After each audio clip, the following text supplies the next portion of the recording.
Retour de la pause, on va poursuivre avec le Gabon. On évoque maintenant ce projet de révision de la Constitution. Le gouvernement a adopté vendredi en Conseil des ministres un projet de révision de la Constitution dont la modification la plus importante concerne l'intérim du président de la République selon un communiqué publié samedi 19 décembre. Selon donc le projet adopté par le gouvernement, en cas de vacance du pouvoir, l'intérim du président, du chef de l'État est assuré par un collège de présidents des deux chambres du Parlement, la chambre haute et la chambre basse, et du ministre de la Défense. Dimanche, j'avoue que quand je préparais l'émission, je réfléchissais à cette formule, c'est ce triumvirat. C'est vrai qu'on a eu un triumvirat au Bénin, mais ce n'est pas vraiment ça. Ça ne se comprend pas. On met deux personnes élues, président du Sénat, président du Parlement, de l'Assemblée, et puis on met un nommé ministre de la Défense à l'intérieur pour faire l'intérim en cas de vacances. N'importe quoi. C'est du grand n'importe quoi parce que cela ne s'inspire de rien.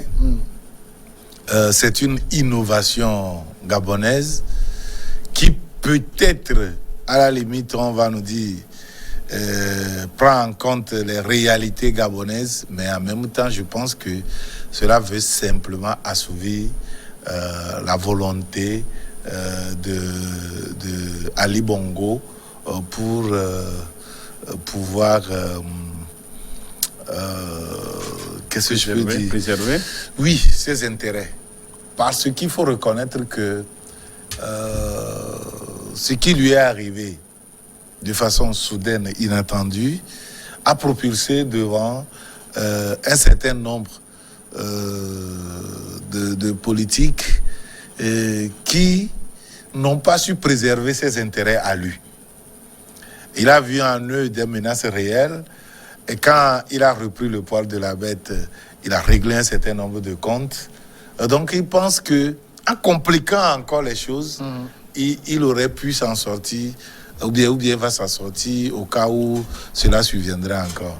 Mais ça là, ça n'a aucun sens. Ça n'a aucun sens parce que ce n'est pas quelqu'un qui est nommé qui prend la direction d'un pays. C'est un dictat qui ne dit pas son nom. Nommé d'ailleurs par celui qui est en train de disparaître, ou bien qui est dans l'impossibilité de diriger le pays. Alors qu'il y a des élus qui peuvent valablement assumer ces responsabilités-là parce qu'ils n'ont pas de mandat impératif, mais c'est un mandat qui prend en compte toute la volonté de tout le pays. Et donc, c'est eux qui doivent diriger le pays et de façon temporaire, jusqu'à ce qu'on aille encore à une élection. Mais quand on va se lever maintenant pour dire que il faut compliquer la chose de cette manière pour viser un certain nombre de préservations d'intérêts, je pense que le Gabon a tout faux et que cette histoire ne va pas durer et ne va même pas servir de cas d'école. Ça sera vite remis en cause. Justement, quand on y réfléchit, je ne sais pas s'il y a déjà eu un pays au monde qui a adopté ça. Vous avez un intérim qui est assuré par les deux présidents des deux chambres et le ministre de la Défense. Je me demande, ça sert quel intérêt? Ça répond à quel Non, c'est de la salade, c'est de la plaisanterie.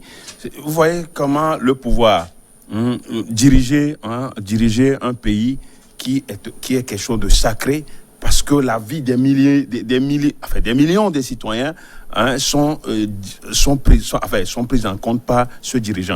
Et quand j'ai lu, je n'ai rien compris. Moi aussi, je n'ai rien compris. C'est-à-dire, c'est une innovation qui n'a aucune inspiration, qui ne s'inspire de rien du tout. Ça s'inspire de la volonté de Bongo. Et ça ne peut s'inspirer que de la volonté de Bongo. La volonté de faire quoi? De monarchiser. Mais bien sûr. Oui, mais le monarchisant, il faut voir celui qu'on va nommer ministre de la Défense. Oui, non, c'est son fils. Donc, je ne sais pas trop, non, c'est son fils.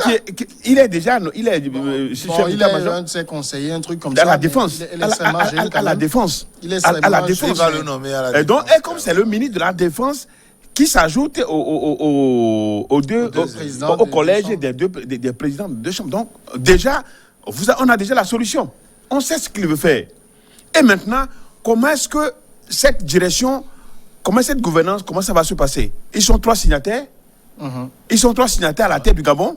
compliqué. Pour une période intérimaire. Mais c'est quoi ça saoule les gens là? Ça saoule. Il est dans un état, il est dans l'impossibilité de diriger le pays depuis un certain moment. Les gens, il dirige par ordonnance selon ses opposants, il dirige par ordonnance depuis un certain moment. Maintenant, pourquoi il envisage l'intérim? C'est la question qu'on peut se poser. Pourquoi il envisage l'intérim? Il voit sa santé. Il sait que ça peut se dégrader. Est-ce qu'il se rend compte finalement qu'il ne peut plus diriger le Gabon? Mais il faut préserver ses intérêts. Et là, même, il est en train de donner une immunité à vie. Oui. C'est ça, c'est une immunité à vie qu'il veut se donner, tout en sachant que dans peu de temps, sa santé là, ça risque de finir et qu'il ne serait plus en mesure de faire quoi que ce soit. Mais est-ce que le pays, le Gabon, c'est aux Ali, c'est au Bongo? Est-ce que le Gabon, est-ce que c'est uniquement exclusivement au Bongo? Le Gabon, c'est à la France. Bongo père, Gabon, Bongo c'est à la fils, France. Bongo petit-fils. Bongo Est-ce que père c'est et normal? fils ne sont que l'incarnation de la volonté. Est-ce que c'est normal? Et est-ce qu'on peut faire ce test-là? Ce test, il s'agit d'une révision constitutionnelle. Ouais. Les juristes sont où?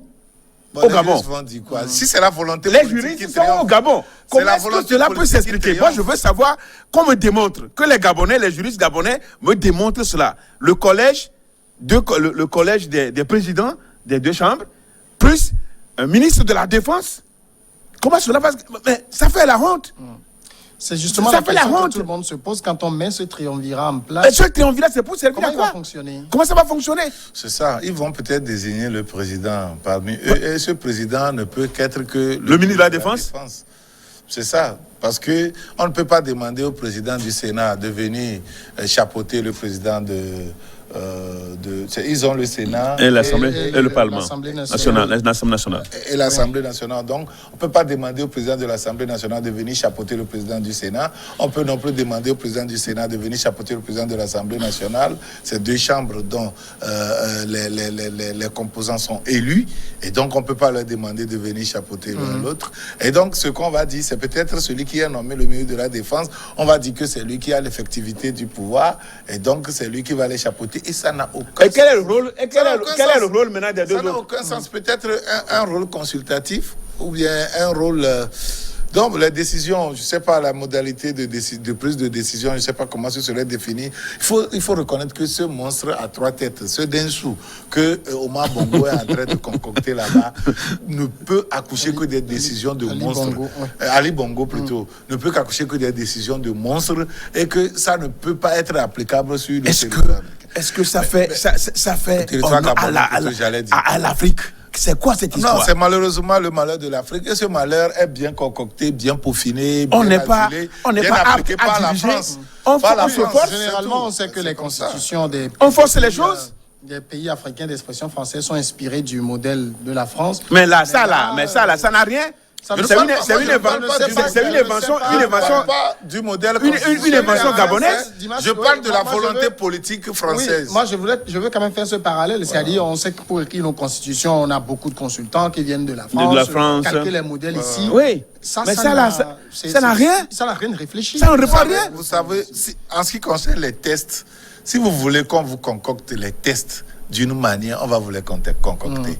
Et on va vous dire que ça tient compte uniquement de la réalité de ce pays-là. Quelle est la réalité de ce pays? Oui, la réalité du Gabon là-bas, c'est la réalité. Parce que le pouvoir se transmet de père au fils. Parce que le pouvoir se transmet de père au fils. De la volonté politique d'Omar Bongo, qui n'est autre que l'incarnation de la préservation des intérêts français au Gabon. C'est tout. C'est tout cela qu'on veut préserver. C'est tout ça. Il est vrai que celui qui a assumé l'intérim au Gabon n'a pas su préserver les intérêts d'Omar Bongo, d'Ali Bongo. Pourquoi je dis toujours Omar Bongo? Bon, Omar Bongo fils. Hein? C'est ça. Et quand il est revenu, c'est la chasse aux sorcières. Et on a vu ce qui s'est passé.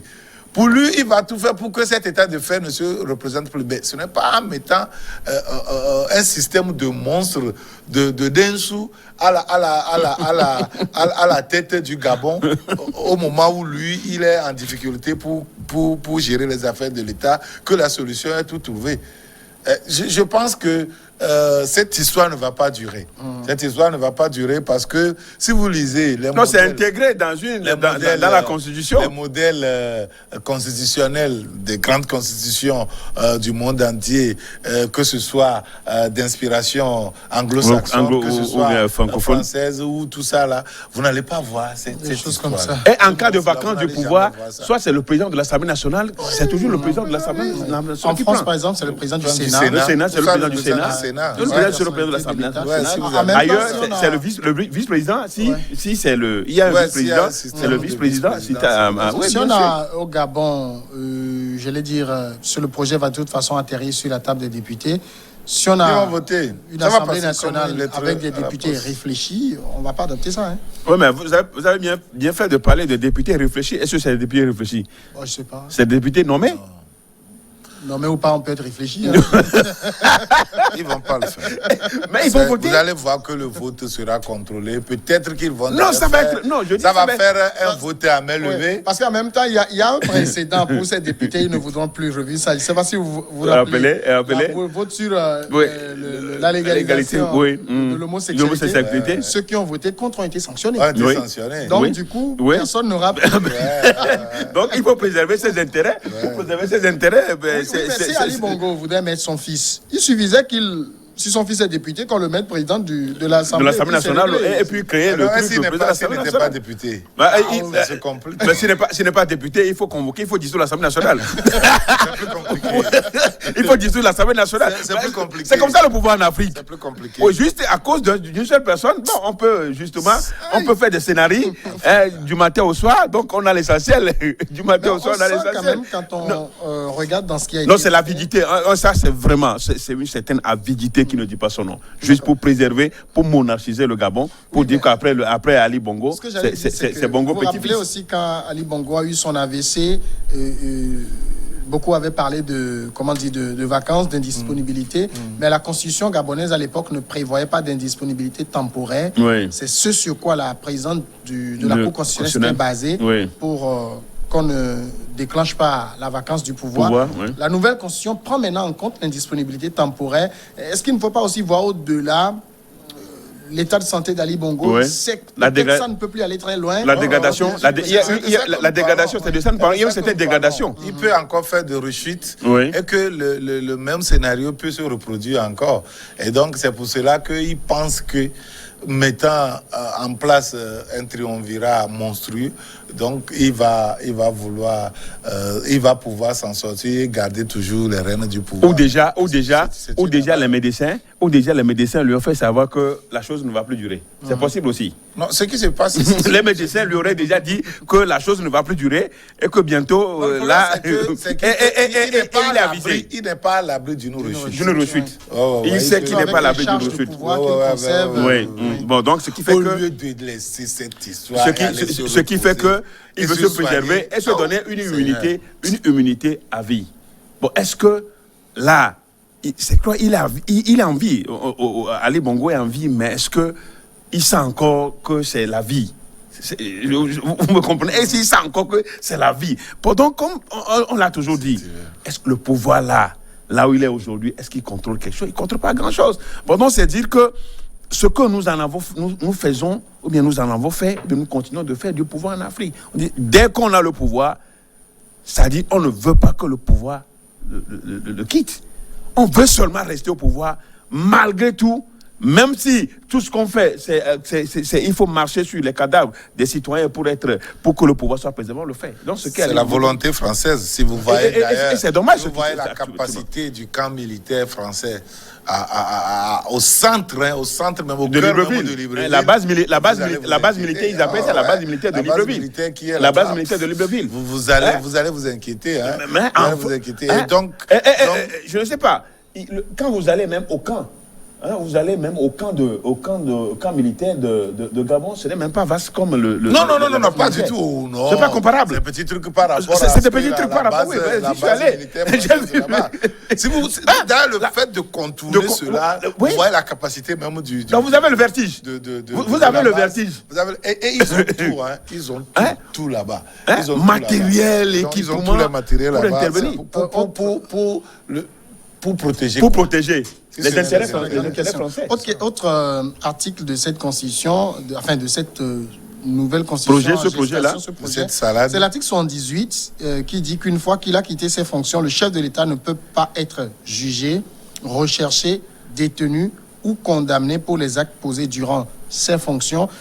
Ça, on peut me dire que c'est la nouvelle trouvaille des dirigeants, mais le hic dans le cas gabonais, c'est que dans la plupart des autres pays, on met les actes posés Antérieurement. dans l'exercice de ses fonctions, mais ici on parle de durant ses fonctions. Donc, que ce soit des actes qui rentrent dans l'exercice ou non, tant que il est en fonction, il peut faire du n'importe quoi, après il n'est pas poursuivi. Ah voilà.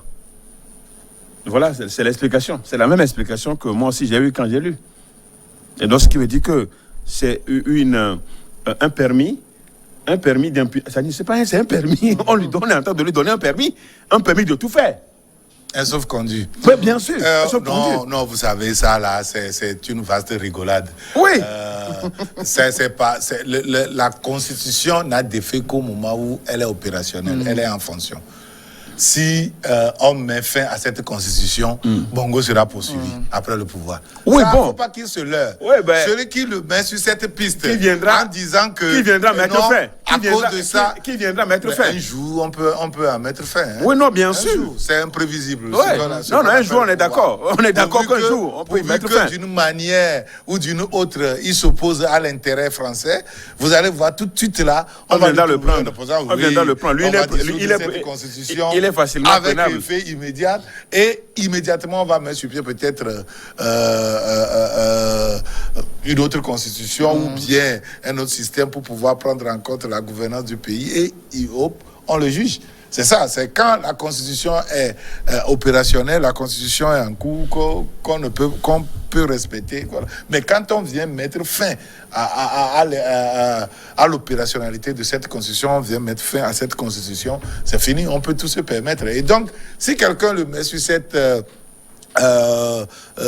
voie, et il va penser que donc on va prendre en compte cette constitution ad vitam aeternam, et que on va se baser sur ça et qu'il sera toujours dans l'impunité, il se trompe. Il se trompe éperdument, parce que aussi longtemps que cette constitution sera en vigueur, on va respecter cette clause-là, ce passage-là. Mais quand on va mettre fin à cette constitution, il sera poursuivi. Il sera poursuivi. D'accord, passons maintenant à la pause et puis on reviendra pour parler du Togo. Vraiment.